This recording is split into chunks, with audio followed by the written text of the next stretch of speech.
only voted on by him, but it was for creme patisserie. Delicious. Sounds sexy. I think it's a sexy pastry, but it's also, I think, could have sexual connotations. Well, I think I'm sure. La crème, yes. And crème would also be another. There was a 4-letter word starting with a C that was left off, and I was surprised. I thought maybe some people might want to talk about that. Oh, well, maybe it's Coke. part. Some people do Coke during sex. What were you thinking? Oh, Coke. Oh, I was thinking of cock. I know. Oh, I wasn't thinking about cock. I was thinking about other things. But Mark Sewell in the group had a great. He did. His was confidence, which I really like. I kind of that's a confident. I think in your cock. It's so fantastic because we go to a nude beach, and I think sometimes you see some guys standing there like Captain Morgan, and they're having a lot of confidence. So it's a wonderful position. Yes, to have. sometimes they play around with theirs while at the beach. I know someone was doing that this week. But it was an interesting thing. So they were perhaps touching themselves. Yes, they were definitely touching themselves, and it was definitely with the intent of getting erect because they kept doing it. Yeah. Okay, but why not? Why not? So because it brings up an interesting question. So I could be like this and self-soothing and be like, everything's okay. I feel good. I'm wonderful. Or I could be, touching it. But all of a sudden, if parts of my body were to touch other parts of my body in certain motions, then that becomes like nothing. But what if it is, in fact, a self-soothing thing, kind of like feeling okay? I mean, there's always going to be some line that crosses, but can I touch it for like 1 or 2 strokes just because it simply feels good and I'm reassuring myself or adjusting? At what point do we cross that line and it becomes kind of like icky? I don't know. It's like public displays of affection. Some people don't like those either. Well, so that's true. It could fall in the same category, right? So being mindful of how it might affect the other person. Yeah. Yeah. Somebody was, okay. Never mind. Never mind. So, okay, let's get on with the topics. Okay, and then the other suggestion, which was funny, which we were including because it got so many votes, was cookie. So we're going to get to that. Cookie. So cookies are great. Yeah, cookies are great. So let's start with number 1 that got the most votes, which was consensual non-monogamy.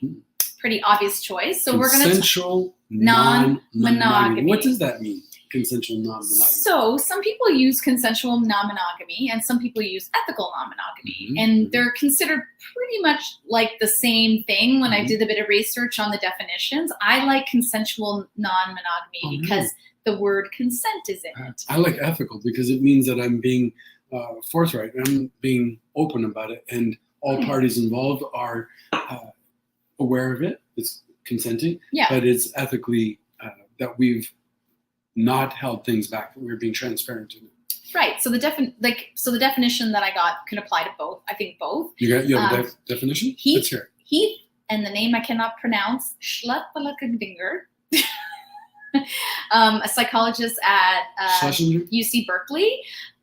Yeah, is that what it is? Consensual non-monogamy is an umbrella term that describes any relationship in which all participants explicitly agree to have multiple concurrent sexual and or romantic relationships. Oh, wait a second. That they agree to have multiple? Well, no, you can be, I don't know if I agree with that 100%. Multiple concurrent sexual and romantic relationships. Yeah, I don't think they have, they agree that you can. I don't think it's necessarily the fact when we get into but it says agree to have. Agree to have. Okay. It's all about the words. It's all about, how we define it. So. I would say, sorry, what were you going to say? No, go for it. No, I would say maybe agree to have, or that are aware and consenting of the possibility that there are multiple relationships happening. Yeah. Not that they agree to have them. Because you might not be having them. Well, that's what I'm saying, right? So you might not have that in practice, but you might be open to it. So you're in agreement with the possibility of the openness to it. Yeah. And consenting to it. But, some people would say it's semantics, right? That it's whether it's consensual or ethical, that we are being open in this, right? It's open relating. It is that we're being transparent. We're not making decisions for the other person by either not getting their consent or not divulging all of the details of it, right? So that we're not deciding for the other person.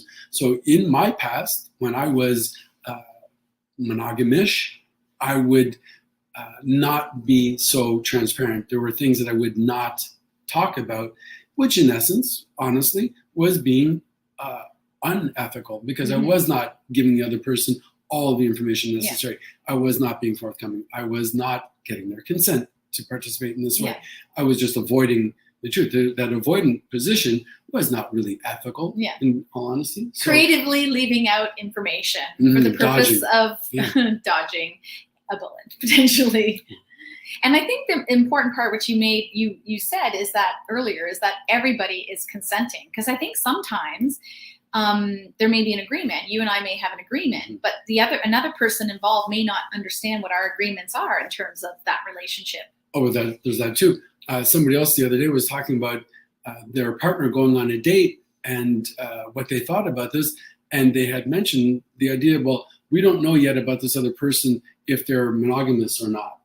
Yeah. Oh, that's interesting. Yeah. So the person in question, not the future datee, but the partner in question, were they not being so transparent? Should they have come out and said, this is where I'm at. This is the type of thing I'm looking for. And sometimes it is rather difficult to say that in the date, on a first date. My mother took this. She recycled. I love that she tie. took two That's ties. like one of my favorites. Yeah, when I was wearing long ties, and she combined them. And I like the plaid. I can see how you might not want that as a long necktie. Yeah. But I like the pink. But anyways, I think that's important because people do ask that question, I think, a lot, is when do you divulge it? Right. And I mean, my personal stance, and I think you got to decide what your own stance is. My personal view is that I disclose it upfront because I don't want people to be surprised. Right. And then they might be kind of like disappointed, offended, angered, like, why did you waste my time? But also you're wasting your own time in a sense too, right? Yeah. If you are having one expectation and you don't announce it and then you've invested and then they come to say, well, no, that's not my shtick, then you've kind of wasted your time as well, right? So, but I wonder if there is some hesitation, if we're not wanting to be so open about it, transparent, is it because we're having some exception with announcing that position? Maybe. Well, if I feel more comfortable about it, I just say it in a very matter-of-fact way. If I'm not as secure in it, I might think that, well, it has to be kind of set up so I can frame it the right way or whatever the considerations are. Exactly. So is it an indication of my own acceptance of it, my own comfort level? Something you can say. It's interesting. It's definitely something to debate because people say when you meet someone for the first time and you're just dating, like you have no obligation. You don't have to tell them, oh, I want a long-term relationship. I want to get married. I want to have kids. Like people just go out and date. So I think sometimes people use that. Right. But I think. And yet some people do. Some people say they're looking, to start a family. They're looking for marriage. They want to know, are we on this same pathway? Yeah. In the profiles, if you do. Anyways, let's get on with it because we have lots to cover today. No, but I think this is pretty important. How do we announce our position? Because it is the base from which we're going to jump off, right? Very often. Okay. So did you want to say something more about it? No, that's all I have to say. Okay. I didn't want to cut you off. Okay. So types of consensual non-monogamy or relational diversity, because some of these are not non-monogamy, I'd say. Okay. So before we get into it, a disclaimer I think is important because we've just selected some 11 main types, and we pulled these out of Jessica Fern's Polysecure, just to give an overview of kind of what's out there. But I think there's lots of variations and nuances and also different definitions for them as well. So I think the thing that we always say, like to you guys, to our clients, is like the only right way to do non-monogamy is the way that's right for you. Right. But in doing so, again, I would hope that we do it in a way that is in consideration of the other. Oh, for sure. By being consensual, by being ethical about it, right? Yeah. My only reason to say that is because I think sometimes if you're in some of the groups, people can be very judgmental, let's say, about how people do polyamory, or if they use that term, or ethical or consensual non-monogamy. And it can cause, I think, people to feel not welcomed or belonged, or that something that they're doing is wrong. Right. So I don't want people to have that feeling. Okay. Yeah. So, and the other thing to say is that you can decide if you want to align to a certain label or not. And also, I think we always say as well, is that you can also decide if you want to stay in that area. Like if you are working, if you're with someone and you decide to be a certain way, you can always change your mind at any point. I think sometimes people get stuck that you say it once and then that's it. That's your label for life. Label for life. But not at all, right? We are exactly. We are plastic. We are forever changing. And not only over time, but from situation to situation. Sure. So, you might be with one group of people and feel one way, and then go to another group of people or by yourself and feel another way. And that's perfectly A-okay, right? So that we become aware of it, and then we become comfortable with it by that awareness and by normalizing it and saying that this is how I feel, this is who I am, and that's okay. Yeah, and everyone's consenting and aware. Right. And can decide what they want to do about it.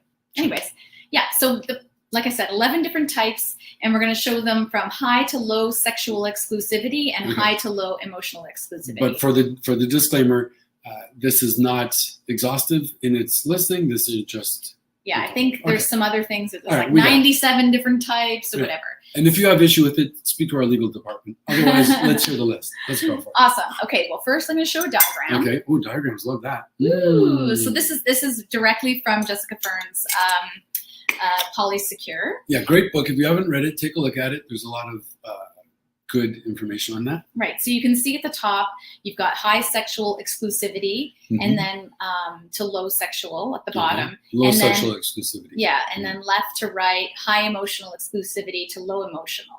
So monoamorous to polyamorous. So... it's interesting. I was thinking about the word polyamory, and really, as we already know, it does speak to many loves. But it's not to say that not all relationships are going to contain love. And it seems like the only alternative, or very often the default alternative, is then we are considered swingers.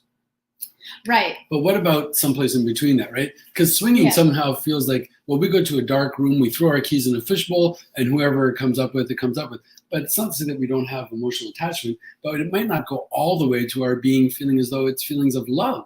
Yes. It might be just feelings of closeness and endearment. Yeah. So it's interesting. Exactly. Yeah. So in terms of this diagram, just really quickly, high sexual exclusivity and high emotional exclusivity, monogamy, monogamish, and polyfidelity kind of fit into that top left-hand corner. The right-hand corner, high sexual exclusivity, but low emotional exclusivity, polyamorous and asexual and polyintimates. And then when you drop below the line,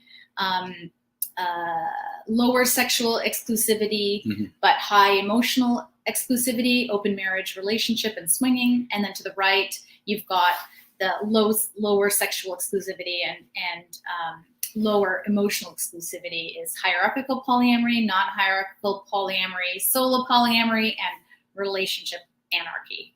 Ooh. All right. Yeah, well, we're gonna go into the definitions. All right.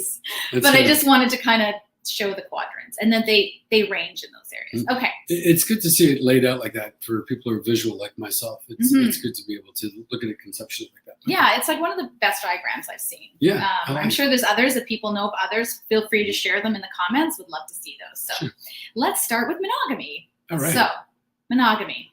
Wonderful. So traditionally considered a one-to-one relationship between two people forming a couple. It's usually demonstrated by being exclusive with each other, both sexually and emotionally.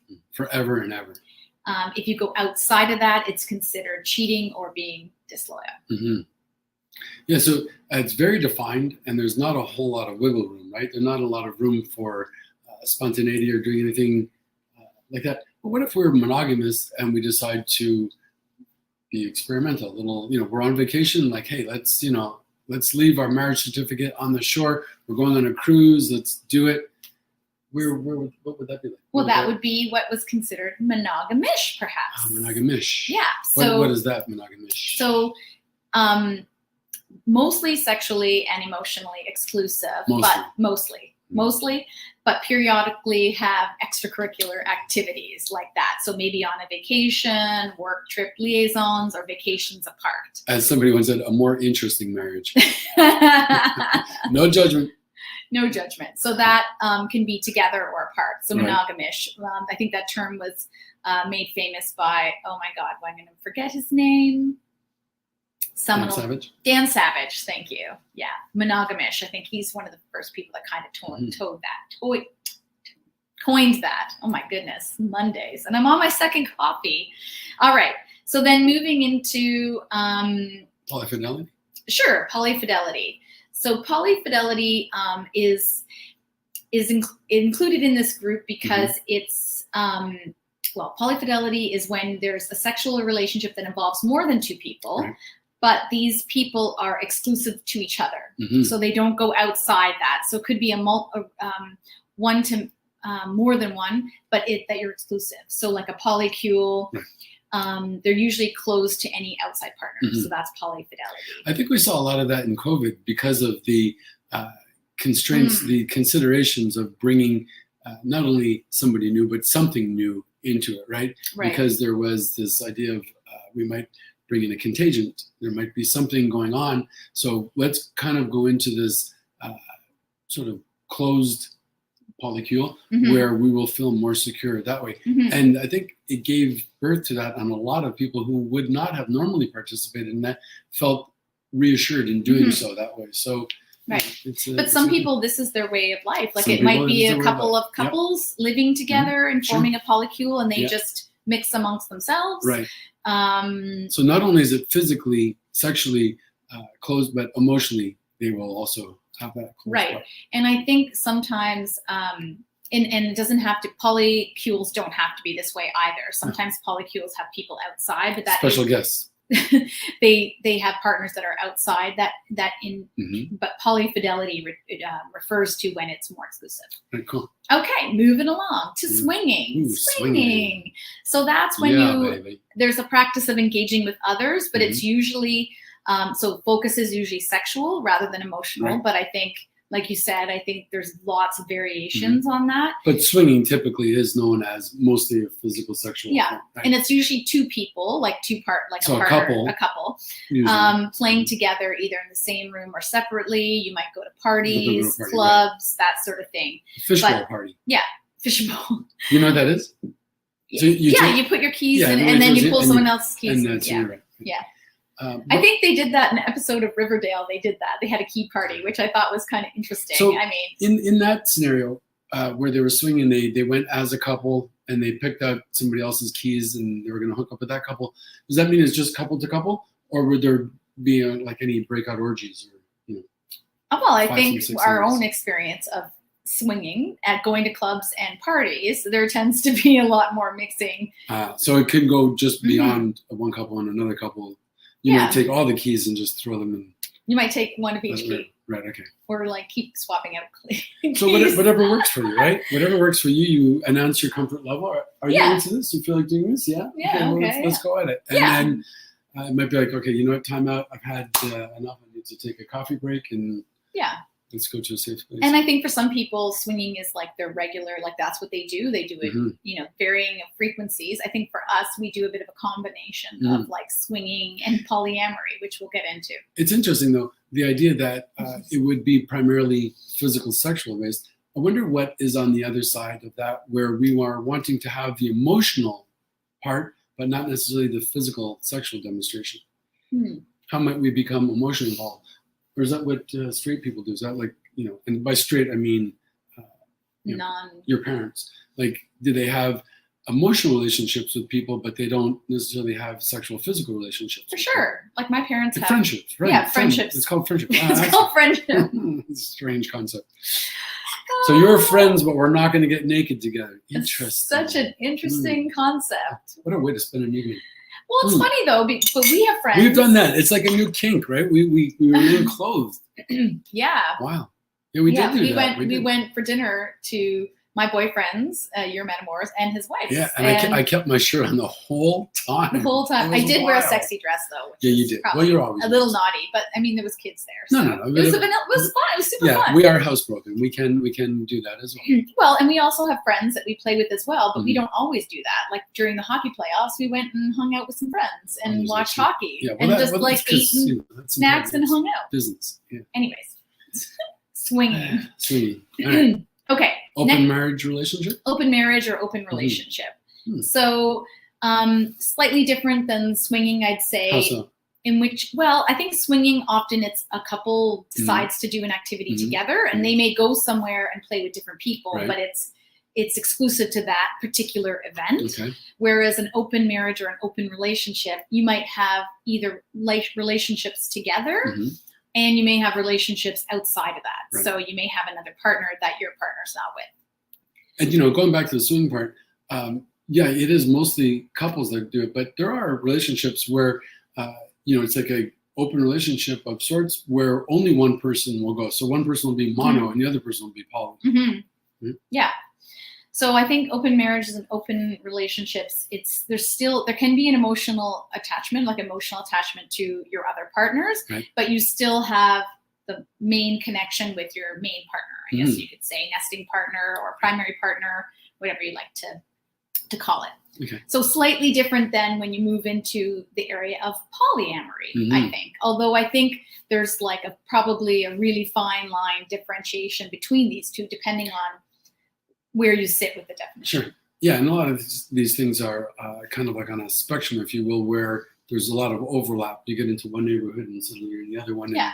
Yeah. Yeah, I think we fluctuate between neighborhoods. Well, for sure. And I mean, it depends on, again, like where we're at with us, where we're at with them, where we're at the time of month or year or whatever. Yeah. So, yeah, I mean, we don't have to put those life labels on. Yeah. Nobody's asking us to. We can decide what's good for us at the moment. And we can have one position and then find out, well, you know what, I'm wanting something else at the moment and go to that. Yeah. Nothing's marked in stone. Okay. Yeah, for sure. Just talk about it and find out where we're at. Communication. Always. Right. So there's two. So polyamory is considered, I think, like the next level up, I'd say, to open relationships or an open marriage where there's more emotional, potentially children and E&M. Oh, that's okay. We got to get to that. We'll get to that question. I wonder who's asking that question. Nellie Willis. Oh yeah. Oh, I would have thought it was somebody else. Okay. Let's go next. We'll go back to that question because I'm going to mention that later. Yeah. So two types of polyamory. So I think polyamory is like maybe one level up where there's maybe to an open relationship. Although, again, I think these definitions overlap a bit. Sure. So where there's a bit more of a emotional investment, it's generally higher than being casual. So you have both an emotional and likely, depending on what kind of, because you can be asexual and polyamorous. We'll get to that one. There's more of an emotional connection. Right. Yeah. So the intention is to have multiple loving partners. So there's kind of a few different types of polyamory. So there's one that's called hierarchical polyamory, and some people really don't like this term. And other people insist on it. Yes, like people don't feel that if you're polyamorous, that there shouldn't be hierarchy. So you shouldn't have one relationship that's closer, more important than the other. I think it's really hard to, even if you don't call it hierarchical, I think it's really hard because your relationships with people are so different. Right. But what is the danger? What is the consideration in having that kind of hierarchy? I mean, I guess we say if we have children, we shouldn't love one child more than the other. If we have two parents, we shouldn't love one more than the other. And yet we do have preferences. I mean, I love chocolate and I love vanilla, and I might have a preference. But what is the consideration? Why should we want to not have hierarchy? Well, I think there's ideas when you have hierarchy that there's like a primary partner. So you would be considered my primary partner. And then there might be people that are called, terrible term, but people use it, a secondary or a tertiary. And then I think that's where people get a bit uncomfortable with it. And I can see why, because you don't want people to be considered as secondary. Maybe. What if I was wanting to be your primary, but not wanting to be somebody else's primary? What if I wanted the role of secondary or tertiary? Right now, tertiary is about as much as I can handle, and I'd like to announce myself as a tertiary partner. And that's totally, I think people do want that, which is why I don't necessarily have a huge problem with the idea of it. I think that goes back to consent. Right. And being ethical about it, right? But also maybe the term, right? Secondary. So if you're a secondary person, are you a second-class citizen? I wonder how we could reconceptualize it if we could name it in any other way that sounded like, could we say you're the supportive partner, or you are, so we don't feel like you're second. Maybe you're the co-pilot as opposed to the pilot, or whatever. I like that. Co-captain, whatever it might be. But maybe it's in the announcement that we don't want to be second class. We don't want to be second thought or second fiddle or any of those things. Maybe being number two could be perfectly fantastic. Well, it could be for some people. They don't want the pressure of being in a relationship, right? They might want to be that to many people. Right. So, yeah. I'm seeing, if Linda was saying, I think it's impossible not to have hierarchy. Yeah, I think it's impossible not to have some sort of something. Even if we don't label it that way, we might have some preference. And then Wendy. Hi, Wendy. And I know Lourdes is watching as well. Hi, Lourdes. Hello. Long time. Okay, so hierarchical. Then there's non-hierarchical, which is where there's no ranking, apparent ranking. Everybody gets a seat at the table. My kitchen table. And organic growth, thereby allowing for greater power differentials. I don't know what that means. That was in the definition. Allowing for greater power differentials. Right. So. That people would fluctuate from time to time how much you spend time with them, maybe? Yeah, and not feeling as though there's an automatic hierarchy where, okay, this person's going to automatically get first choice or get more dates or whatever it might be. That there might be some shift to it depending on the circumstance or situation or the mood or whatever the variables might be. Okay. So the openness to have something outside of this assumed position. Okay, so it can fluctuate. Okay, and then there's solo polyamory. So that's where someone is not in a couple situation or has a primary partner or, we're on the ferry. John is watching with me. Oh, cool. Oh, nice. I want to be on the ferry. Love me some ferries. Hi, John and Lawrence. So that's when the goal is not to be in a couple. It's to be on your own and then integrate with other people. So, to resist the couple. Having autonomy. Yeah. So the investment may still be high for these people in these people who are solo in the relationship for sure. Yeah. It doesn't indicate that at all. I just wanted to say that. Right. No, for sure. It can be very high in the investment. Yeah. Okay. And then there's relationship anarchy. So that's kind of like the idea where you're completely dismantling hierarchy completely, both sexually and romantically. So I don't know, I'd love to hear what people think. If people are relationship anarchists in the group, I'd love to hear, your take on this, because I think it's something I'm probably less familiar with. What are you thinking? Well, it reminds me of somebody that I went on a date with, and they had announced to me that they were an anarchist, relationship anarchist. And when I told them that I had a partner, that they were my primary partner, they seemed to take exception with it and really made it quite clear that they did not like my subscribing to that belief. Oh, okay. But I don't think that's true of all relationship anarchists, but it was as though they were wanting to really denounce any participation in hierarchy. They were not wanting that. Oh, so the fact that you were involved in what they perceived as a hierarchical relationship, they did not want to be part of that. Exactly. And it felt as though they didn't want me to be part of that I should come to my senses. Exactly. Yeah. And be like, enough of this tomfoolery. Yeah, I don't know, maybe because they want people to subscribe to this idea is that we could all be autonomous and individual, that we shouldn't have these hierarchies. So I get it, but I don't know what you are being with somebody else takes away from them. Maybe they felt it did. I would assume that this is not common with everybody. No, and I don't think it is common with everybody. But for those of you who do subscribe to it, please let us know your thoughts and feelings and opinions about it. Yeah. Awesome. Cool. And then there's the term polyintimates, which was a new term for me when we first put this together for our jealousy, because this was we talked about this in our jealousy freedom workshop on day 1. Right. So polyintimates, I'm going to read it because it's harder for me to remember. Sexually exclusive with one partner, but not emotionally exclusive in traditional mono ways. So polyiams might be non-sexual partners who are involved with each other in other ways where levels of investment and involvement do not fit conventions of traditional friendships. Do we know anybody like that? Oh, Arzu? Yeah. Oh, okay. I'm polyintimate. I'm polyintimate with somebody who is I'm very fortunate to have in my life. They were, she and I were lovers for a very long time. And then we did not participate that way, but remained very much emotionally invested and in love with each other, but we don't physically demonstrate that. Okay, so that is a good example. Yeah. I forgot. Very interesting. Very interesting. Yes, I love Arzu too. So she's now my friend, and we're close as well. So, okay, and the last one, and I mentioned earlier, is polyamorous and asexual. So people who identify as asexual don't experience sexual attraction, but are still romantically involved. So they may be romantically involved with multiple people. So they're polyamorous and asexual. Right. So they're just not having a sexual relationship. At this time.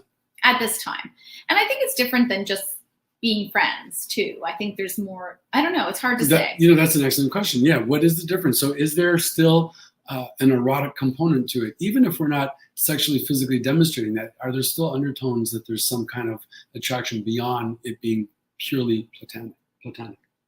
I would suspect that there would be some connection and some things, right? Like, in order for it to be considered in this open relating kind of deal. Yeah, because we are talking about things that go beyond just regular friendships. Okay, so I just wanted to put the diagram up again, and just so people can see where these all are. So like you said earlier, I think our position can be different, and like between multiple people that were in relationships. And I think it's possible to make it work as long as everybody's aware and consenting and all that stuff. And we can also be fluid in what we want to be at any point. Absolutely, yes. As long as everybody's aware is a good point. But we're not always so self-aware. And a lot of that awareness will come through, doing, not to plug shamelessly for our program, but we do a lot of work in trying to come to terms with our own, all the many different aspects of our sexual psychic components, but that we might not even know what we don't know in a sense. So we might, by exploring this, find out more what we're wanting, not wanting, who we are not, and how to announce those things. And then we can find out from the other person who and what they are. Right. You may start in a certain place and then transition, to be more of one thing or the other, depending on comfort level. So it's like we work with people all the time. And I think it's just important not to get stuck in these like specific definitions and just, do what works for you and build your comfort level. And I think that's work that we've done with some of our clients, which has been great. A lot of people resist using definitions or labels rather. Yeah. And I am not wanting to use them either, but it is good sometimes if we can at least announce the definition, find out if it resonates with us or not, and then find out when I say that, I see it as hot, well, what does hot mean to me? And does it mean the same thing to you? What does hot mean to you? Right? Yeah. So if we can announce it, we can then come to a better understanding of it. And whether or not we want to keep that label is for us to say. Right. Well, even if you say you're polyamorous, people have like we said, people have different definitions. Well, look how many different examples we just showed right now, right? Exactly. That fall into this big umbrella. Exactly. So before we move on to the next section, I found a great article it's called Mind, Body, Green that had 7 things, what it means to practice consensual non-monogamy. And I thought these were great. I picked a few. I didn't pick all 7 because I thought there was a bit of overlap. So number 1, and I think we've covered a bit of this today, is you and your partners agree on what you want and don't want. Okay, sounds ethical. Yeah, so that agreement, I think, is one of the things that's super important. And I think making agreements about how relationship dynamics will work is super important. I think it's often the missed step people don't do, or people make assumptions. Do you find that yourself? Without a doubt, yes. Yeah. Honesty is vital. Yeah, really not much else to say about that. The open, ethical, consensual part, yes. Honesty is always the thing. I like this one, and I think that there's. Can I go back to the honesty thing? Yeah. And I know I've said this like beating a dead horse, which is a horrible expression. Where the hell does that come from? But anyway, I almost like that cats and dogs thing, raining cats and dogs. But the reason why I feel so comfortable in this relationship, not only because you are an amazing partner, wonderful, and I'm realizing a lot of the things that I wanted before.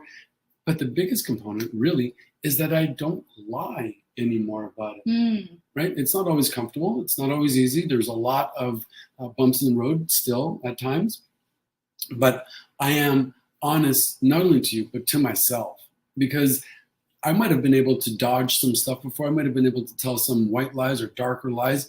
I might have been able to even get away with it. But at the end of the day, I always knew that it wasn't the right thing. I didn't feel quite right about it.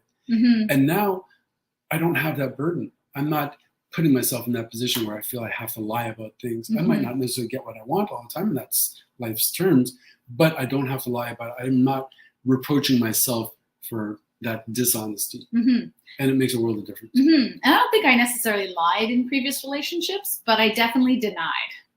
Like the rhyming word, denied like what I really wanted. And I think I talked about this in one of the other lives, is like about having to make a choice. I always thought I had to make a choice between people when I was dating, when I was single and dating. And it's like, I don't want to decide. And I didn't realize there was another option. So yeah, lying and denying.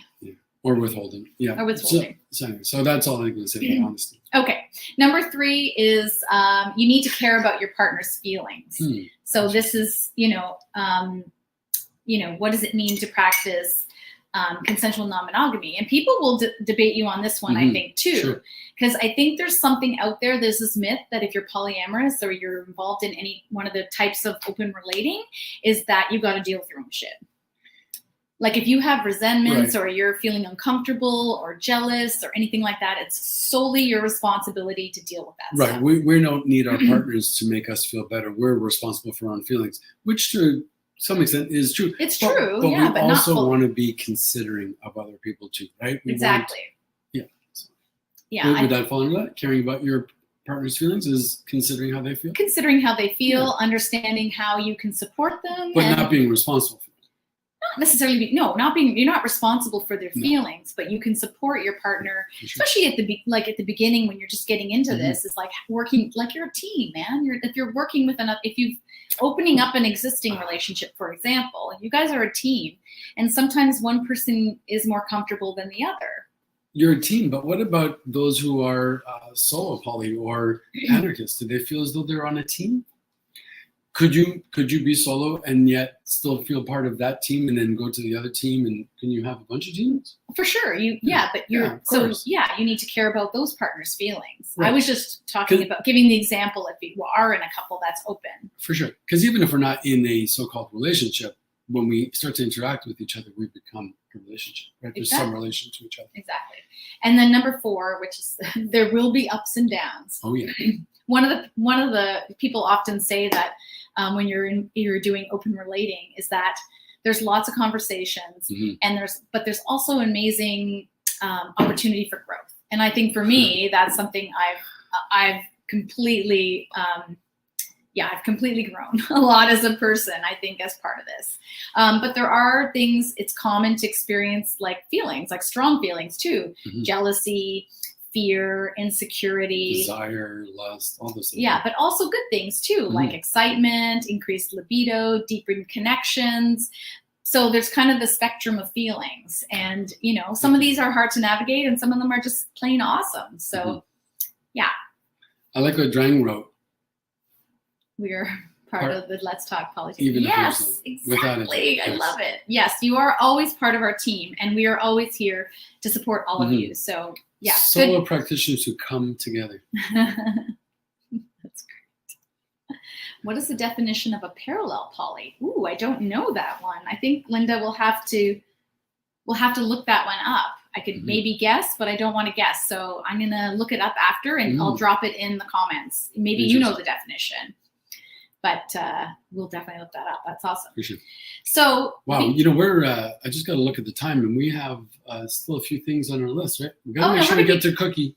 We're gonna get to cookie. So because communication, the stuff about there will be ups and downs is a good segue into communication. Because when there are ups and downs, it's important to communicate with people. For sure, because otherwise we're basically left holding it on our own, right? If we don't communicate our thoughts and feelings about it, then how's the other person to know? They may, but we don't know for sure.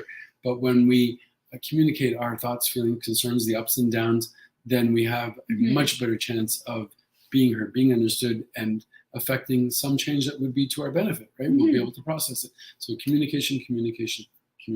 So what is it you find it hard to communicate to others? Like, what can people do? Oh, it sounds like you already have an answer in mind. No, I'm just asking you.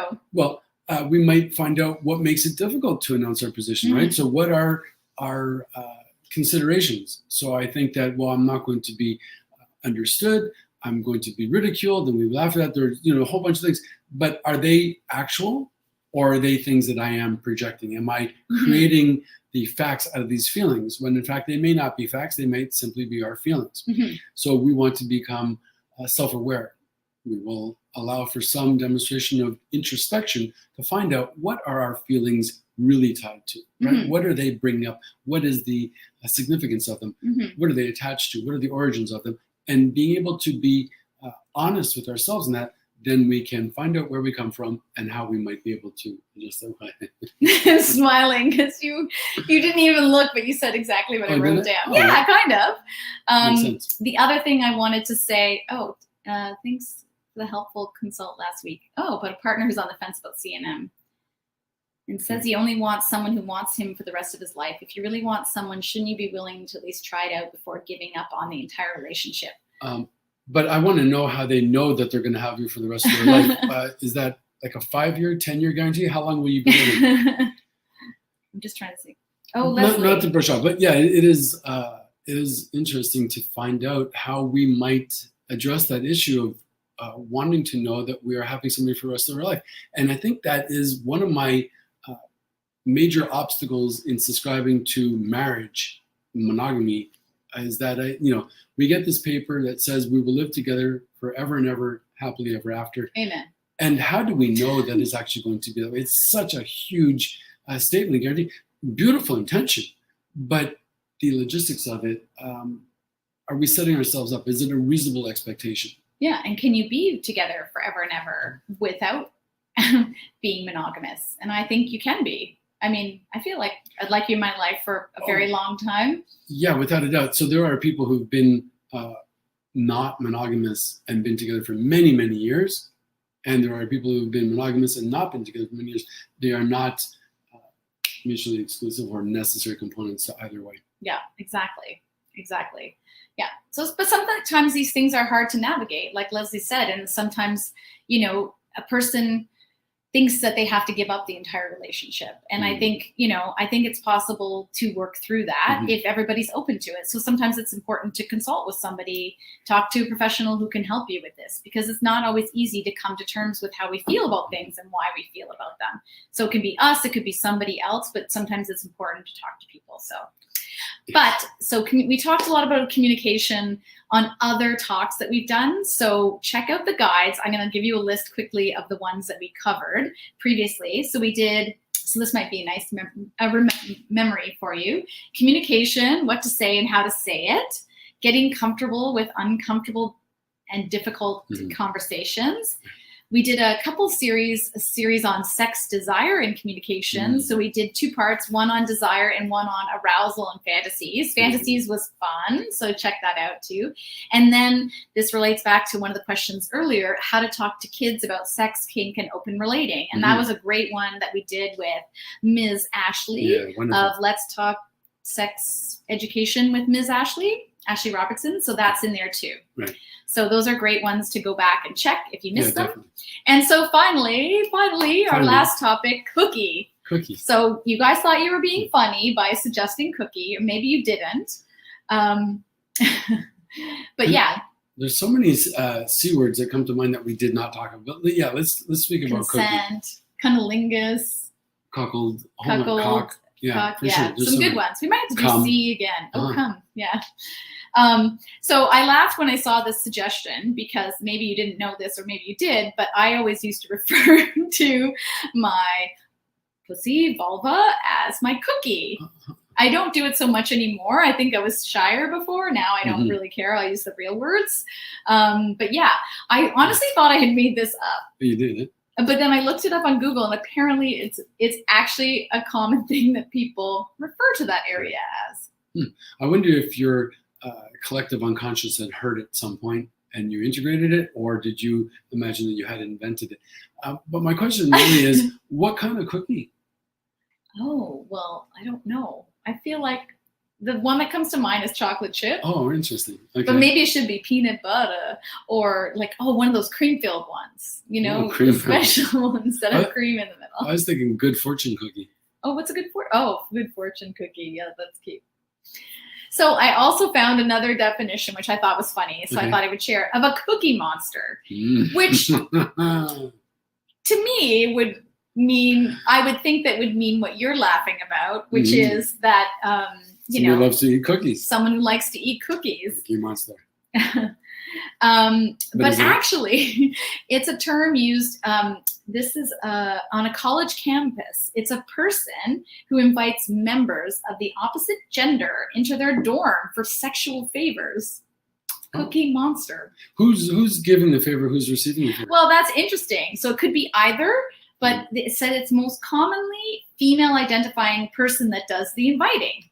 Interesting. And are they going to be delivering the party favor, or are they I think so. Or maybe they're wanting it, but they're inviting the person in. It wasn't really specific. It was like the slang dictionary. And how do we get these invites? But I wanted to share, this might be TMI for some people, but for people who have a vulva, this might be good information because it was news to me. Right. Something I recently found about my cookie. Okay, let's hear it. Well, this might be an overshare, but I had been experiencing some vaginal dryness and pain during sex, and also I seem to be getting a lot of yeast infections and bacterial vaginosis, and wasn't related at all to, I think, frequency of activity because it was happening during COVID. So obviously it was just you and I mostly. How does that affect the frequency? Well, no. Well, it's okay. So you mean multiple partners? It's commonly a case if you have multiple partners. If you're in a club or a thing where people aren't careful, there could be transferring and washing hands in between partners. And rinsing your mouth. Yeah. So what I recently found out, which was interesting, is that when you have as you age, if you have estrogen in you, if that's your predominant hormone, that there's a reduction of estrogen. And that causes a thinning of the vaginal wall. And the vaginal wall apparently contributes to secretions, lubrication, and also good bacteria. And so one of the solutions that was offered to me, which seems to be, I think, working, is you can have estrogen applied topically inside of you. So you can do that via a cream, a pill, or a ring. A ring. Yeah, the ring actually lasts for 3 months. So your gynecologist gave you a ring? A ring, yeah. She put a ring on it. Wow. Yeah, so there you go. Just wanted to share that information. But if you want to know more about my experience, reach out to me. I'm happy to share that with you. So how has your experience been? Has it been fruitful and productive? Is it trending in the right way? Do you feel good about it? It's totally trending in the right way. Sure is. The pain has gone away. Gone. I've also started taking, I have a lot of other supplements, but I'm taking a probiotic as well. Right. But the topical estrogen is super helpful, and it's not the same as hormone replacement because it's just internal. And I've been getting better things going on. I feel better overall. So there you go. DM for the details. DM for the details. So yes. Yeah, no, it seems to have been working quite nicely for you. And us. Oh man. Not TMI. Definitely it's not TMI, no, I guess. We are to say everything. This is a safe place. It's true. Safe space. And part of the work of our campaign here as sex positive therapist and relationship coach is to normalize all things sexual. We are somewhere on that spectrum as human beings, and it's going to happen to you, to us. It's happened to some of us somewhere, and it is all part of the human experience. So good for you for sharing. Thank you. Yeah. Well, I was feeling I was feeling like a lot of things, and I just, I couldn't figure it out. I didn't know what was going on. It was frustrating. Right. And while, I get that part of it, I stopped eating bread and no more yeast. Yeah. Yeah.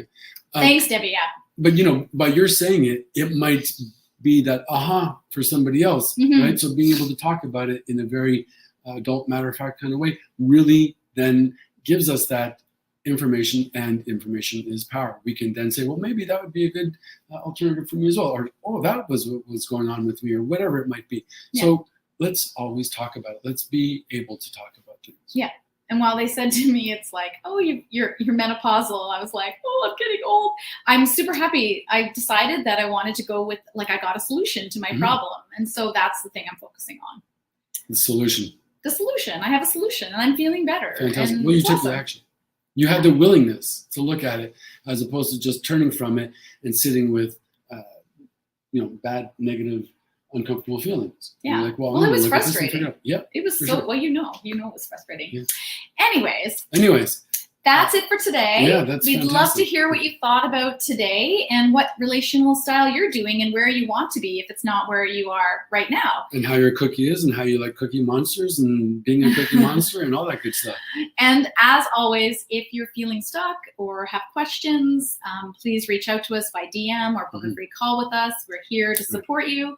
And yeah, that's it. Thanks for watching. Thanks, Andre. Thank you, Tara. Happy Monday. Thank you, everyone. Bye. Bye.